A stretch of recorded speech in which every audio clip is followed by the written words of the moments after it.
좋으신 하나님이 2026년도 이 한 해 여러분의 삶에 큰 은혜와 은총으로 함께 하셔서 여러분 늘 승리하는 삶 사시길 주님의 이름으로 간절히 축원드리겠습니다. 오늘 우리가 요한복음 15장 1절로 8절의 말씀을 함께 보았는데요. 이 요한복음 15장의 말씀은요, 우리가 이해하기에는 크게 어려운 말은 없는 것 같은데요. 그럼에도 불구하고 이 요한복음 15장의 말씀을 잘 정리하고 붙들면 이 말씀이 우리 신앙의 삶에 큰 힘과 도움이 되는 말씀이 오늘 여러분 본문의 말씀입니다. 자, 우리 예수님께서 이 요한복음 15장을 통해서 우리에게 요구하시는 것은 한 가지예요. 뭘 맺으라고 그래요? 열매를 맺으라. 그렇죠? 근데 열매를 어떻게 맺으라고 그랬어요? 어떻게 맺으라고 그랬어요? 열매를? 조금? 많이. 그렇죠? 열매를 많이 맺어야 된다. 이렇게 말씀을 했어요. 그래서 8절 말씀에 보니까 너희가 열매를 어떻게 해요?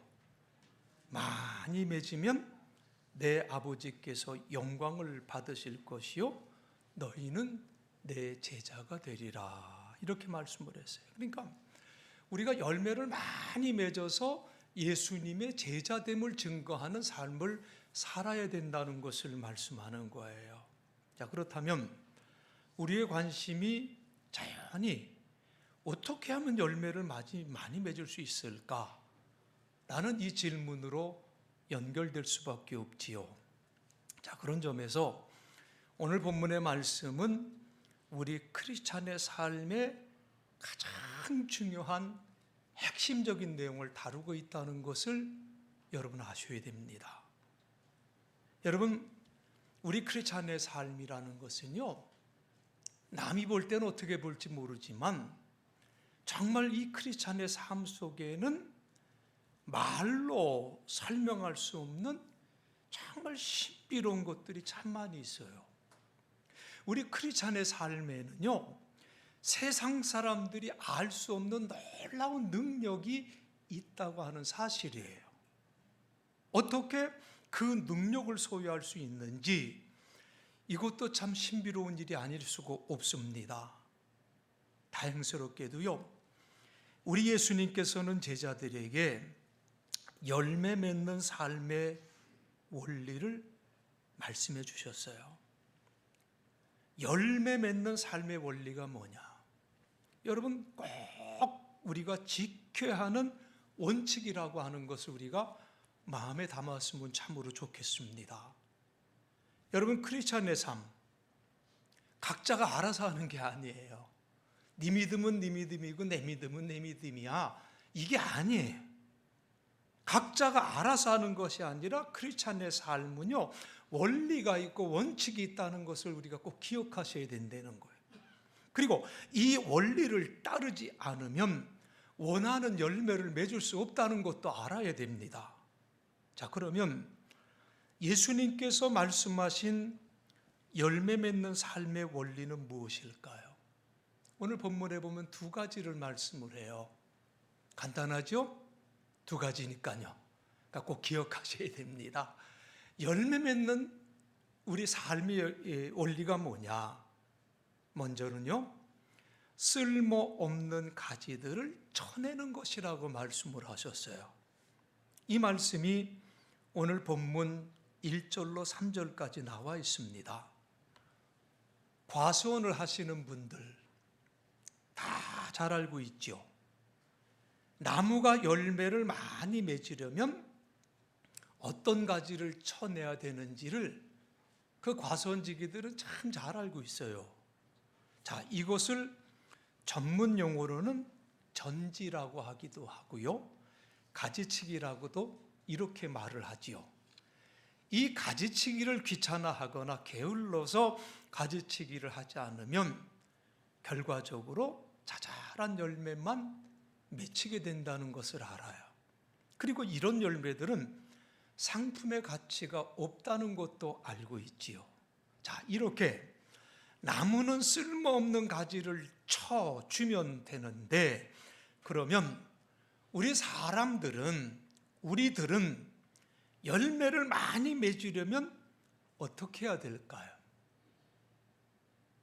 여러분, 하나님의 말씀을 규칙적으로 읽어야 됩니다. 아멘이신가요? 여러분, 제가 여러분들에게 제시하는 이건 정말 우리가 기본으로 해야 되는 거예요. 이 기본만 해도 1년이면 거의 성경 한 권을 읽어요. 적어도 이거는 기본이 돼야 되는데,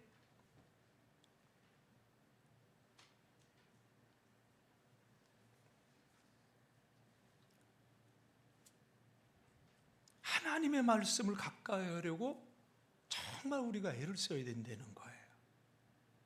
오늘 본문의 1절로 3절에서 예수님께서 그렇게 말씀하시잖아요. 내 아버지는 뭐라는 거예요?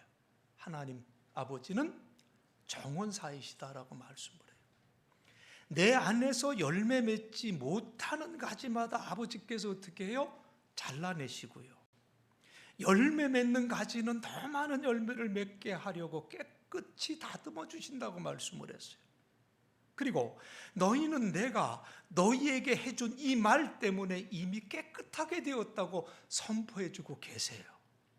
참 감동적인 말씀이에요.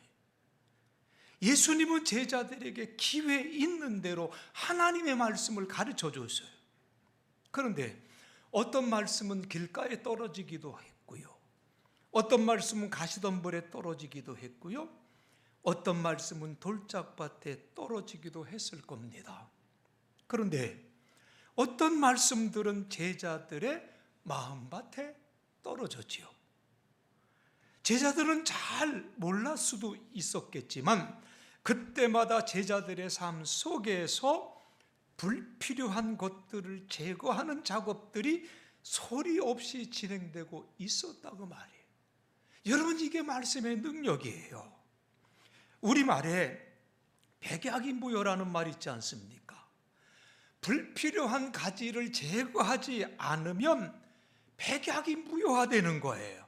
절대로 풍성한 열매를 맺을래야 맺을 수가 없다는 거지요.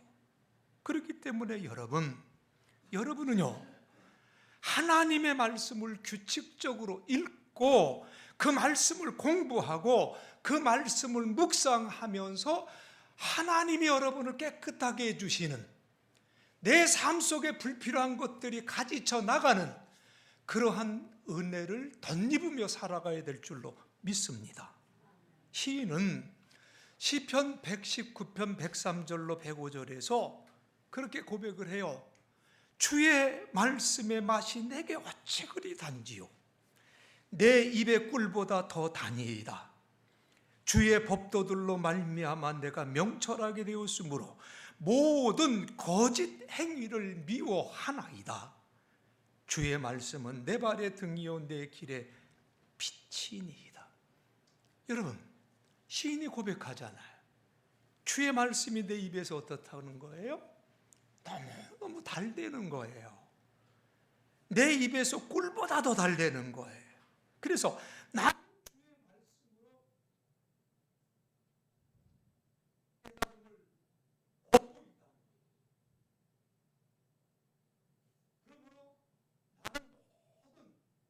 악한 길을 미워하고, 그래서 주의 말씀은 내 발의 등불이며 내 길의 빛이라고 고백하고 있다는 거예요.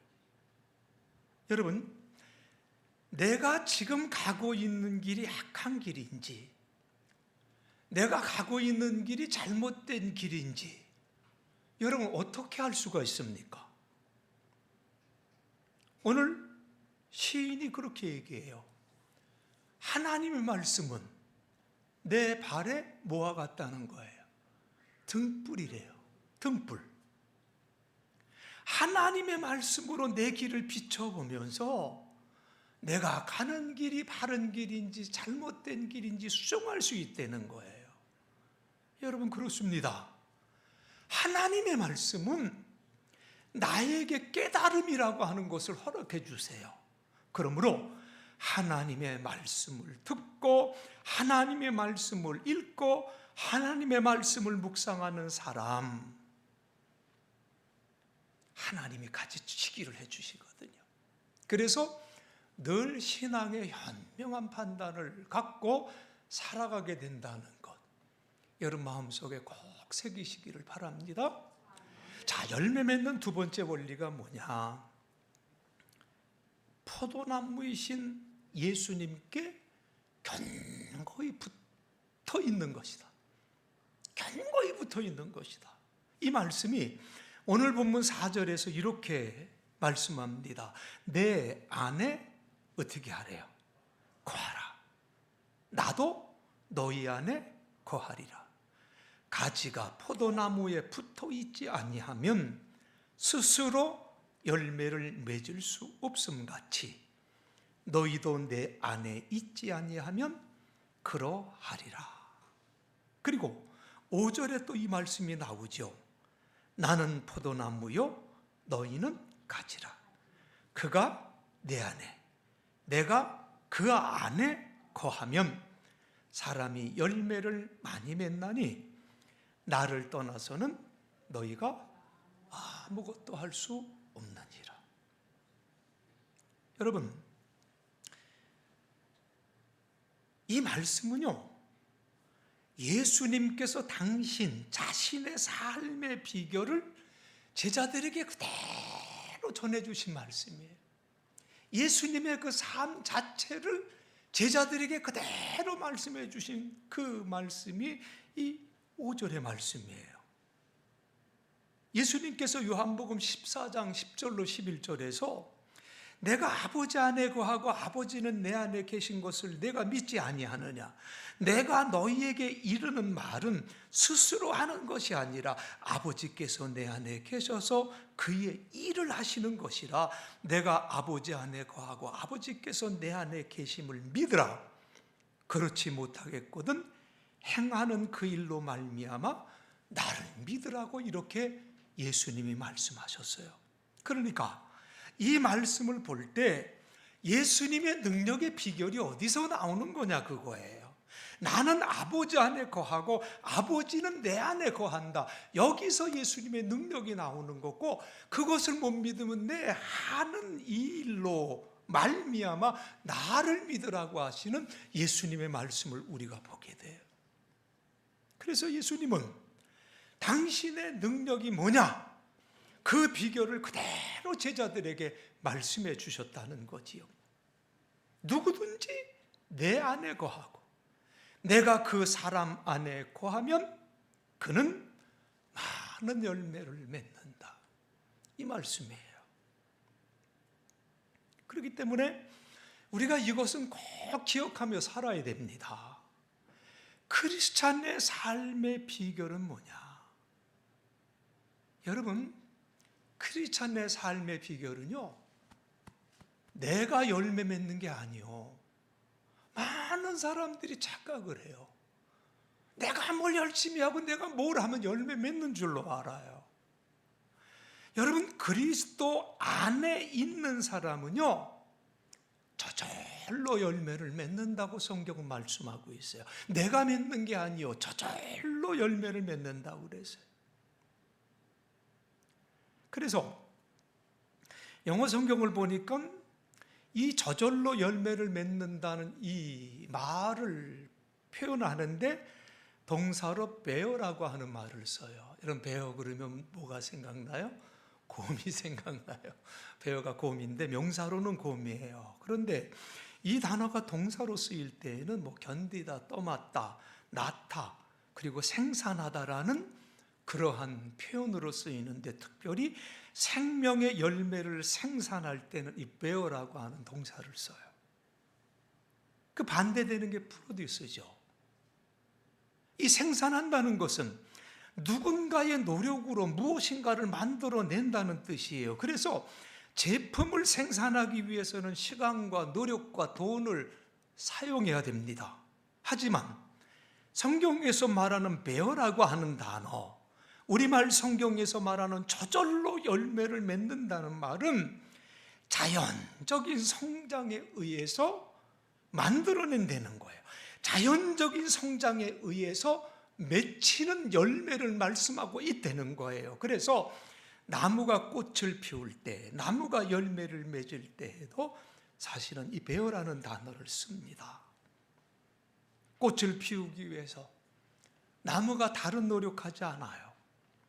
나무가 열매를 맺으려고 다른 애씀이 없어요. 그냥 건강하게 정상적으로 잘 자라면 꽃을 피게 되고 열매를 맺게 된다는 거예요. 이런 경우에는 프로듀스라는 말 안 써요. 저절로 열매를 맺는다라고 하는 배어를 써요. 바로 예수님께서 말씀하신 이 내용이 바로 이거예요.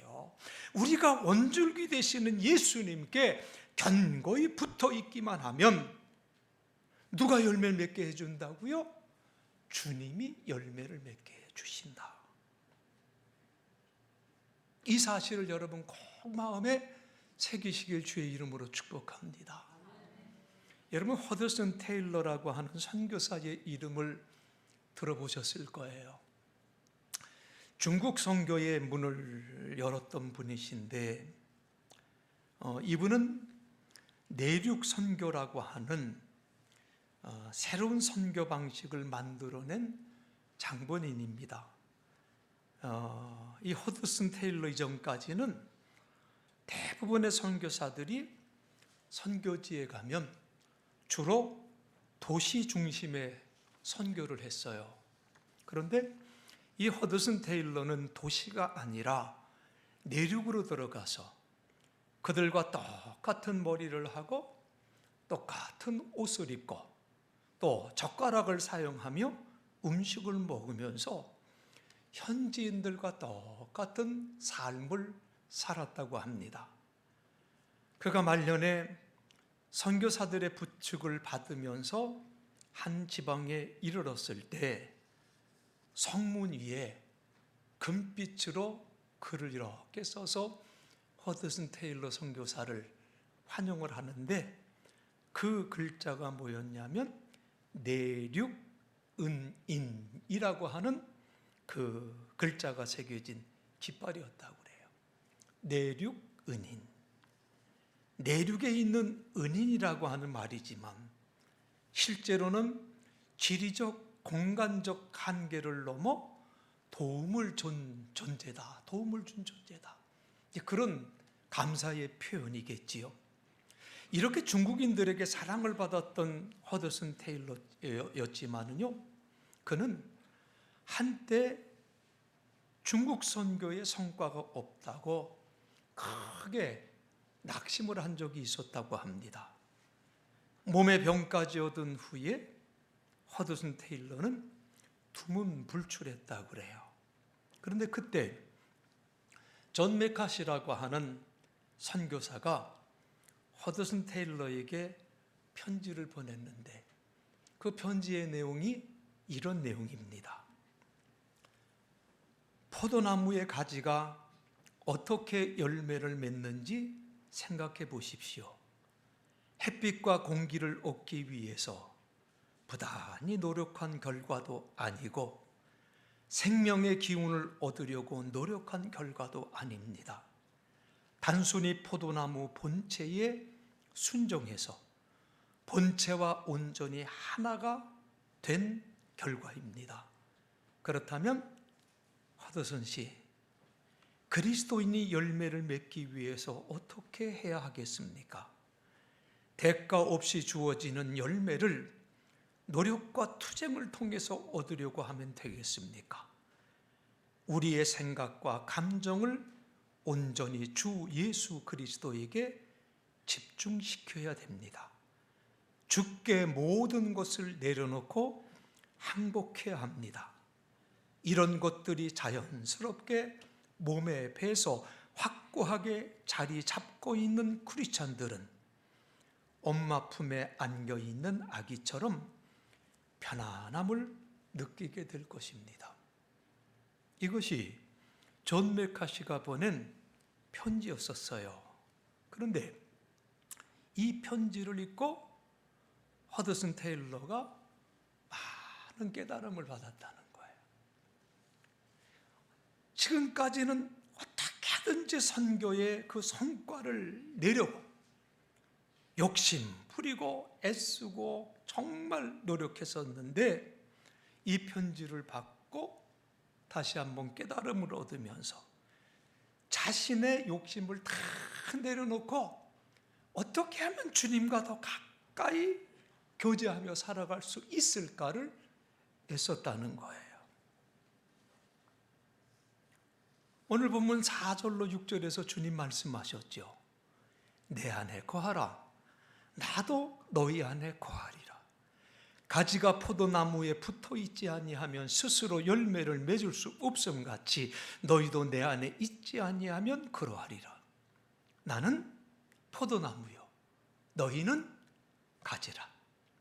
그가 내 안에 내가 그 안에 거하면 사람이 열매를 많이 맺나니 나를 떠나서는 너희가 아무것도 할 수 없음이라. 사람이 내 안에 거하지 아니하면 가지처럼 밖에 버려져 마르나니 사람들이 그것을 모아다가 불에 던져 사르느니라. 여러분, 이 요한복음 5장 4절로 6절의 말씀을 여러분 여러 번 반복해서 읽으시고 여러분 외우시기를 바랍니다. 이 말씀 속에 우리 크리스찬의 삶의 비결이 뭐냐? 우리 기독인들의 삶의 모든 비밀과 내용이 이 말씀 앞에 담겨져 있어요. 주님은 이 말씀을 통해서 열매 맺는 삶의 원리를 말씀해 주셨어요. 누구든지 이 말씀에 순종해서 이 원칙대로 하면 열매 맺게 되어져 있습니다. 가지는 절대로 스스로 열매 맺을 수 없어요.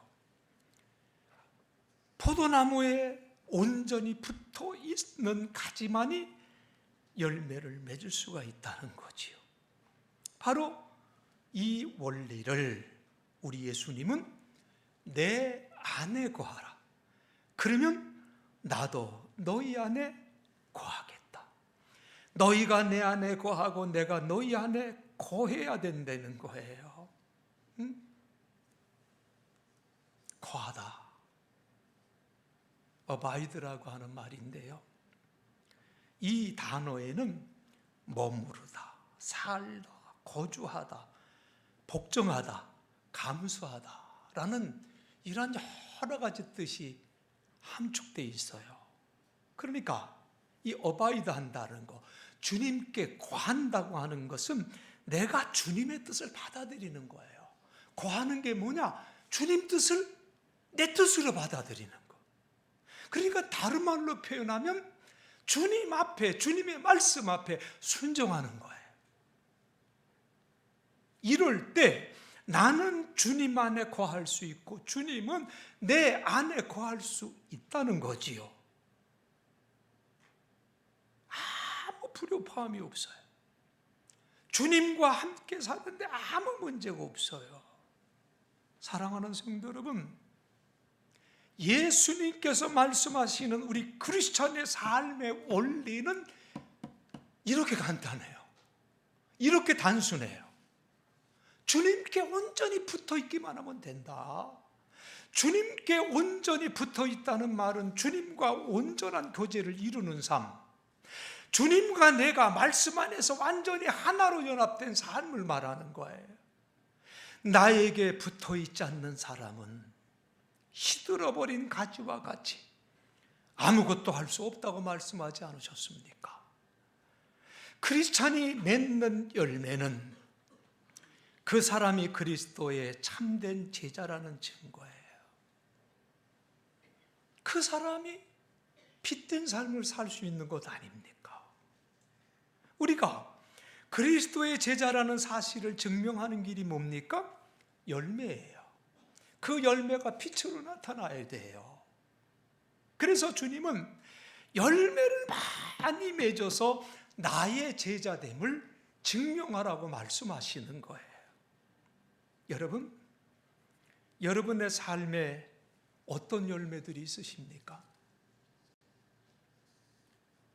그 열매로 내가 그리스도의 제자임을 증명하는 열매가 얼마나 있으십니까?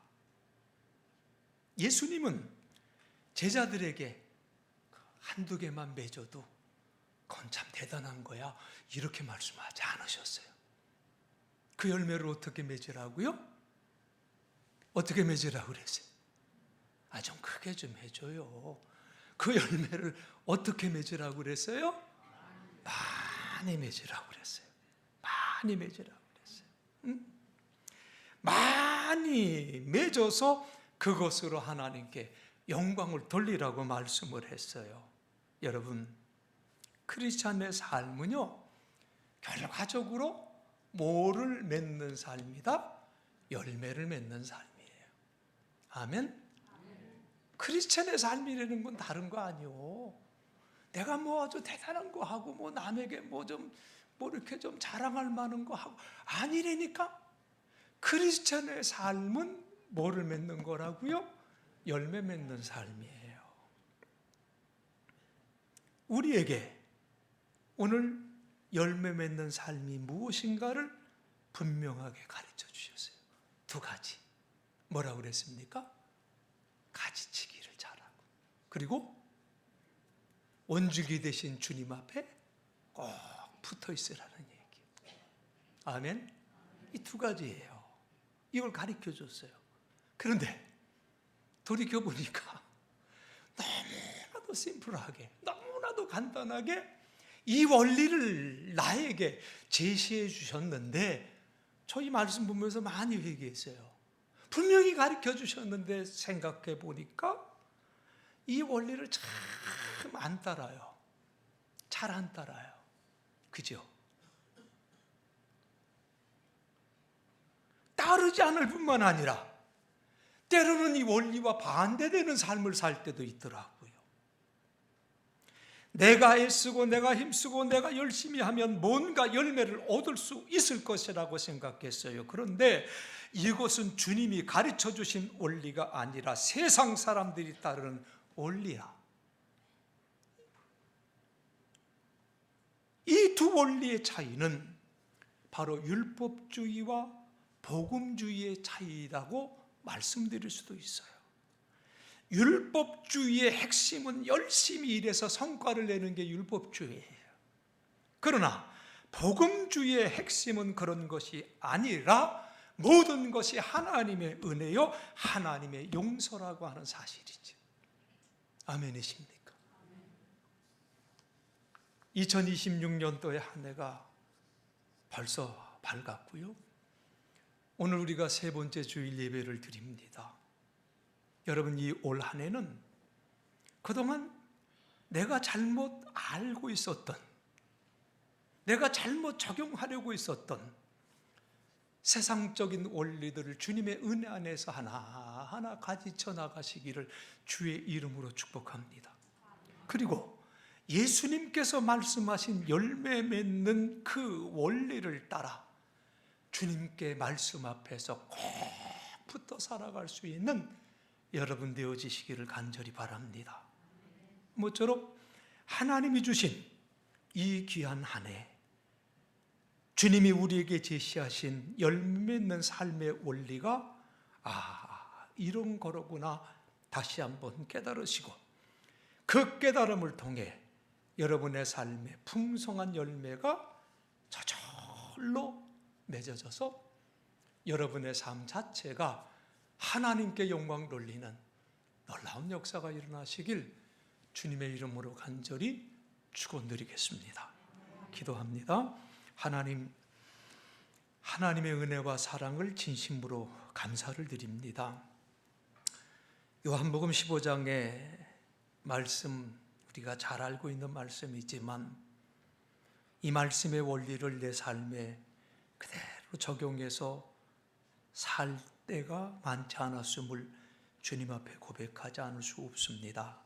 주님, 온전히 우리가 말씀 앞에 거하는 삶이 되게 하여 주셔서 하나님이 원치 아니하는 것 하나하나 가지를 쳐내듯이 쳐낼 수 있는 믿음의 결단을 주시옵시고, 말씀 앞에서 하나님 앞에 꼭 붙어 있는 삶을 살 수 있도록 도와주셔서 하나님이 저절로 맺게 해주시는 풍성한 열매로 인하여 하나님께 영광을 돌리게 하여 주옵시고, 많은 사람들에게 빛으로 나타날 수 있는 복된 삶 살 수 있도록 우리 사랑하는 믿음의 권속들을 지켜 주시옵소서.